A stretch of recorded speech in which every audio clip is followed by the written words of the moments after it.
TV13ની વિશેષ રજૂઆતમાં આજે વાત કરીશું નડિયાદ મહાનગરપાલિકાની।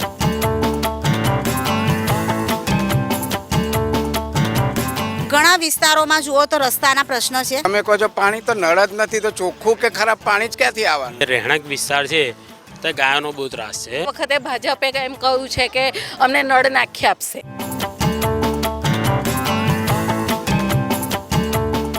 TV13ની વિશેષ રજૂઆત ચૂંટણી યાત્રામાં આજે વાત કરીશું વિરમગામ નગરપાલિકાની। ત્યારે પાણી નહીં આવતું, અમે કેટલી વાર ફરિયાદ કરી તોય કોઈ પણ બોલતું નથી। સાંજે પાણી બે એક જ ટંક આવે તો 20 જ મિનિટ આવે, આવતું જ નથી। રોડ થયા જ નથી। આ ગનાળા ચોમાસું આવે ને તો સાફ કરતા નથી। ઉમેદવાર ચૂંટણ આવે શું લેવા કે કામ કરવા માટે? તો ભાઈ ચૂંટાય તો ભાઈ કામ તો કરવું જ પડે ને।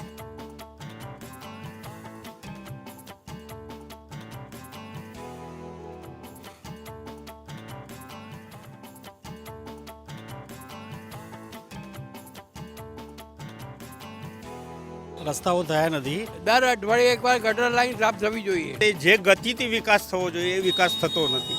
મેડિકલ લાઈન નથી અને એક વ્યાપાર ક્ષેત્ર નથી। જુઓ TV13 ચૂંટણી યાત્રા નડિયાદ, કપડવંજ અને વિરમગામથી આજ રાત્રે 10:30 કલાકે અને આવતીકાલે બપોરે 1:30 કલાકે।